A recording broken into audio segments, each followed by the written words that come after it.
7 a.m. News.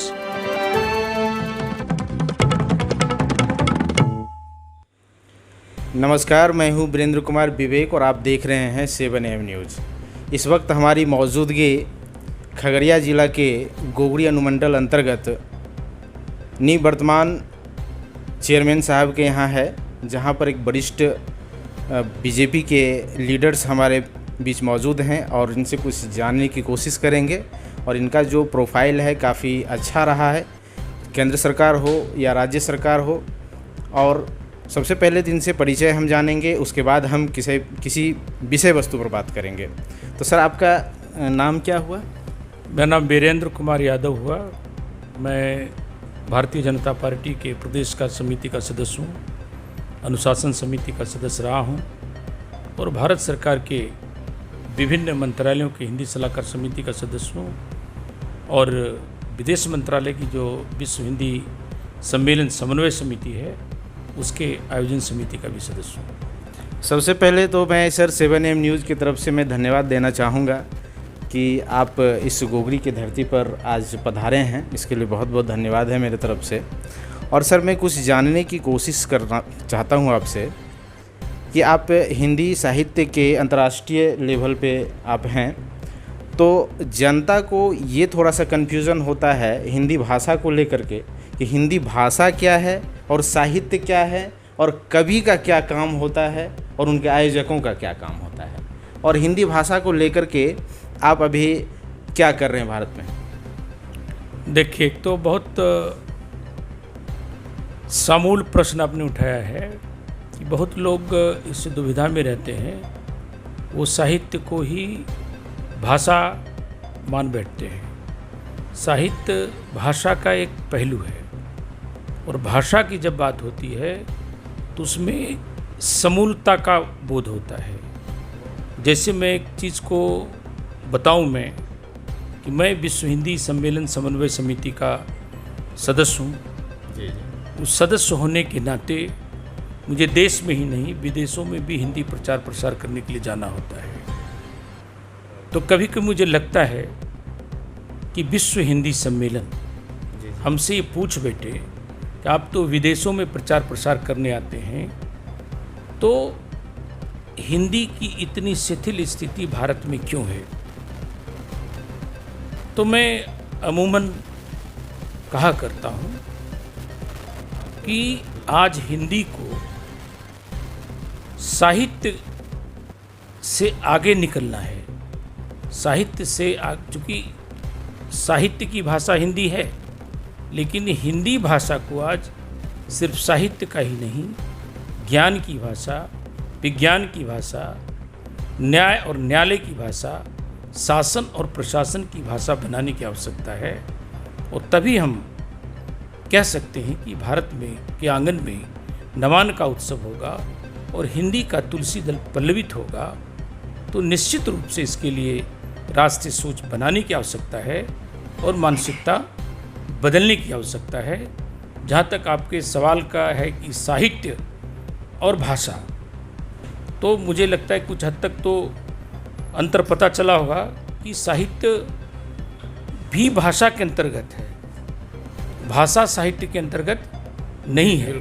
Sir, एक सवाल आपसे मैं बीच में करना चाहूँगा कि जैसा कि हम लोग जानते हैं कि हम लोग भारतीय हैं और हमारा भारत जो है कि भारत का जो भाषा है राष्ट्रीय हिंदी है, हिंदी भाषा है, लेकिन इसके बावजूद भी न्यायालय ऐसे जगहों पर जो जजमेंट होता है या किसी भी प्रकार का जो उसके स्टेटमेंट्स लिखे जाते हैं वो अधिकांश तौर पर इंग्लिश भाषा का ही यूज़ किया जाता है।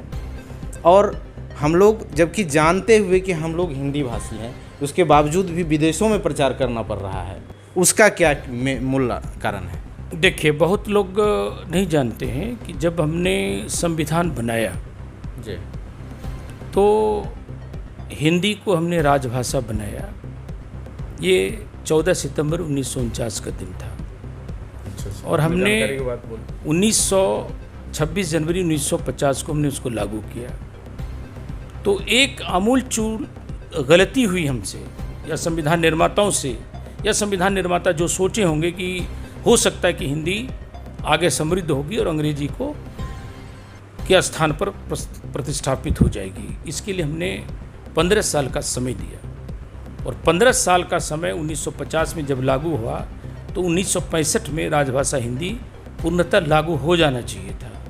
लेकिन हमने उससे पहले 1963 में एक संसदीय संकल्प तत्कालीन गृह मंत्री के द्वारा, जो कि हिंदी के प्रबल समर्थक थे, आदरणीय लाल बहादुर शास्त्री से एक प्रस्ताव पारित करवाया जिसे संसदीय संकल्प 1963 कहते हैं। उससे एक धारा 3.3 का निर्माण हुआ। वो धारा 3.3 क्या है ये समझना चाहिए। बिल्कुल। वो धारा 3.3 ये है कि हिंदी के साथ अंग्रेजी को चलाए जाने की अनंत काल तक की छूट हो गई। जब हमने रामचंद्र जी का वनवास हुआ तो उसकी भी तिथि ज्ञात थी कि 14 वर्ष का वनवास हुआ। पांडव का अज्ञातवास हुआ, उसकी तिथि भी ज्ञात थी। और जब हमने हिंदी का वनवास दिया 15 साल का, उसको धारा 1963 के अंतर्गत हमने अनंत काल तक का वनवास दे दिया कि हिंदी सचमुच में कब भारत की राजभाषा होगी। तो इसके लिए भारत सरकार को कम से कम एक निश्चित अवधि बतानी चाहिए। और जहाँ तक आपने बताया कि काम क्यों करते हैं, तो एक बहुत दुखद पहलू है कि जो संसदीय राजभाषा से संबंधित हमारे संविधान में है 343 से लेकर 351 धारा, उसमें एक 348 धारा है जो हमारे सर्वोच्च न्यायालय की भाषा को निर्धारित करती है। तो आज हमारे सर्वोच्च न्यायालय की भाषा क्या है? सर्वोच्च न्यायालय की भाषा अंग्रेजी है। आज भारत का कोई भी नागरिक अगर सर्वोच्च न्यायालय में आवेदन देगा तो उसे अंग्रेजी में देनी होगी। तो एक खुशनुमा पहलू हुआ है कि जब 10वां विश्व हिंदी सम्मेलन में तत्कालीन विदेश मंत्री आदरणीय सुषमा स्वराज के नेतृत्व में एक प्रस्ताव पारित हुआ है कि 348 धारा को संशोधित किया जाए और 300 धारा को अगर संशोधित कर दिया जाए और सरकार उसका अध्यादेश बना दे तो मुझे लगता है कि आधी लड़ाई हम हिंदी का जीत लेंगे। और एक जो पहलू आता है बीच में कि हम अंग्रेजी क्यों पढ़ते हैं। सर सवाल ये है हमारा छोटा सा जी, एकदम जनरल भाषा में जो सवाल होते हैं कि जब हमारा भारत का लैंग्वेज यानी भाषा हिंदी है, इसके बावजूद भी इतनी लड़ाई क्यों लड़नी पड़ रही है? वही मैं बताने जा रहा था। इसलिए लड़ाई लड़ना पड़ता है कि चूँकि हम यहाँ भारत सरकार में त्रुटिगत दोष देखते हैं। दोष यह है कि हमने अंग्रेजी भाषा को उच्च शिक्षाओं से, दीक्षाओं से, परीक्षाओं से, नौकरी से, पैसा से, प्रतिष्ठा से जुड़े हुए हैं। तो हम लोग कहा करते हैं कि कोई भाषा खराब नहीं है, अंग्रेजी को भी रहने दीजिए, लेकिन उच्च शिक्षाओं में विकल्प आप हिंदी और भारतीय भाषा को दे दें तो जो आप सवाल उठाया वो सवाल उठाने की आवश्यकता नहीं पड़ेगी। और दूसरी बात जो मैं मानसिकता की बात करता रहता हूँ कि मैं बैंक के आंकड़ा मंगाता रहता हूँ, हिंदी प्रदेश के बैंक पे। तो आप भी कहीं पूछ के देखेंगे कि हिंदी प्रदेश के लोग एक छोटा सा काम भी राष्ट्रीयता के लिए नहीं करते हैं। अगर खाता खुलवाना हो, चेक पे दस्तखत करने की बात हो, तो हमें जो आंकड़ा दी जाती है 98.4% लोग, दक्षिण के लोग नहीं, हिंदीतर भाषी लोग नहीं, हिंदी के लोग अंग्रेजी में हस्ताक्षर करते हैं।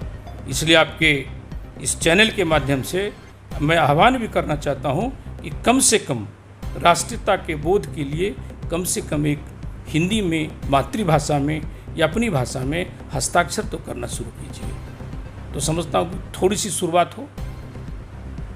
तो सर आपने एक बीच में बात कही कि भारत सरकार का कहीं ना कहीं इसमें थोड़ा त्रुटि है, जबकि अभी सर आप बीजेपी में भी ऑलरेडी अच्छे वरिष्ठ नेता लीडर हैं। उसके बाद जो है कि हमारा भारत जो है अभी पूर्ण बीजेपी का जो है सरकार है, तो ये तो कर सकते हैं। देखिए, हिंदी का सवाल किसी पार्टी का सवाल नहीं है, हिंदी का सवाल देश का सवाल है, राष्ट्र का सवाल है। आपने अभी जस्ट कहा था सर कि हमारी सरकार में थोड़ा त्रुटि है।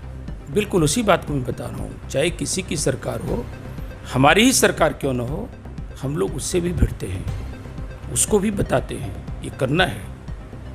ये नहीं कि हमारी सरकार है उसको लिपा पोती। अभी जैसे नरेंद्र मोदी ने, हमारी सरकार ने राष्ट्रीय शिक्षा नीति लगाया, नई राष्ट्रीय शिक्षा नीति लागू हुई है, जिसमें हमने हिंदी में, भारतीय भाषाओं में, बोली में भी पढ़ाने का प्रावधान कर रहे हैं।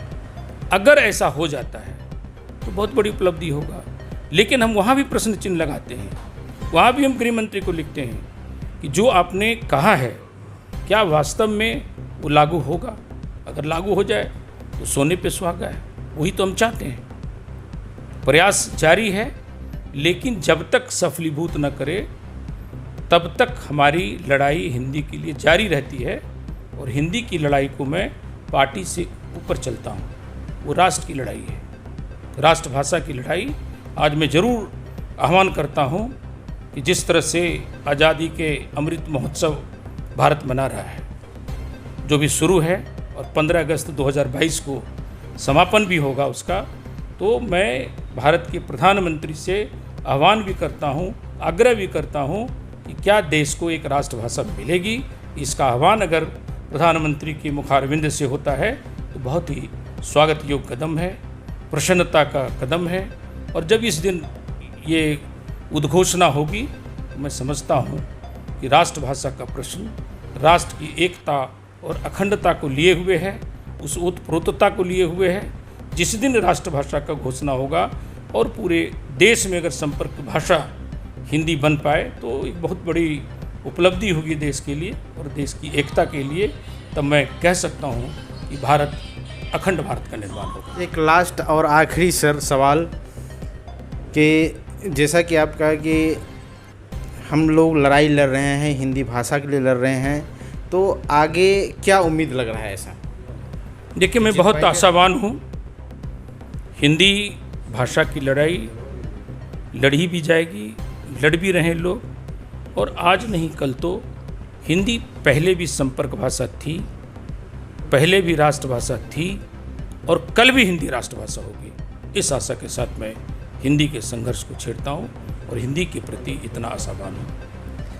चलिए सर, हिंदी भाषा के बारे में जानकारी देने के लिए और अपना परिचय देने के लिए धन्यवाद। और दूसरा सर, अभी जो है एक दूसरी तरफ हम आ रहे हैं राजनीतिक पहलू में, तो अभी जैसा कि सर मैसेज मिल रहा है सोशल मीडिया के माध्यम से, चर्चाएं हो रही है हमारे खास करके बिहार में कि एनडीए की जो सरकार है अब टूटने जा रही है। 4 उधर विधायक चले गए हैं और नीतीश कुमार मतलब मुख्यमंत्री पद से हट रहे हैं, या फिर बीजेपी जो है इनका दामन छोड़ रहे हैं। इसमें कहाँ तक क्या सच्चाई है सर? देखिए, इसमें तो इसको मैं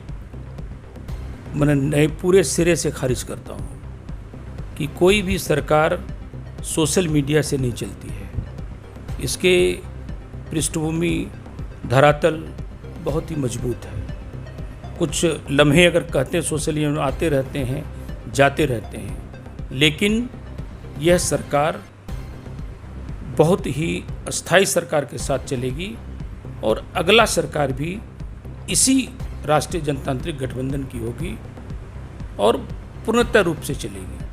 और दूसरा सर, एक सवाल बहुत दिनों से मेरे मन में भी था कि कोई वरिष्ठ लीडर से हमारी जब मुलाकात होगी तो मैं ऐसा क्वेश्चन रखूँगा कि सर बिहार में अब तक 2 मुख्यमंत्री और उप मुख्यमंत्री का पद हुआ करता था, लेकिन अभी जो है बीजेपी में 2 उप मुख्यमंत्री बनाया गया है।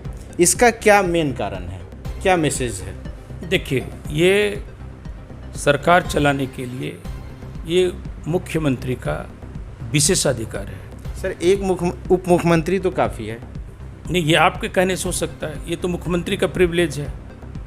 इसमें हम कोई टिप्पणी भी नहीं कर सकते कि मुख्यमंत्री को किस प्रकार से सरकार चलानी है। 2 मुख्यमंत्री से चलाना, 3 उप मुख्यमंत्री से चलाना है, 15 मंत्री से चलाना है कि कितना मंत्री से चलाना है, किसको क्या विभाग देना है, वो मुख्यमंत्री का सर्वोपरि अधिकार है। उसमें किसी को टिप्पणी करने का कोई अधिकार नहीं है। चलिए सर, 7am न्यूज़ से जुड़ने के लिए बहुत बहुत धन्यवाद। आपने अपना कीमती समय दिया, इसके लिए 7am न्यूज़ आपको बहुत बहुत धन्यवाद देती है। 7am News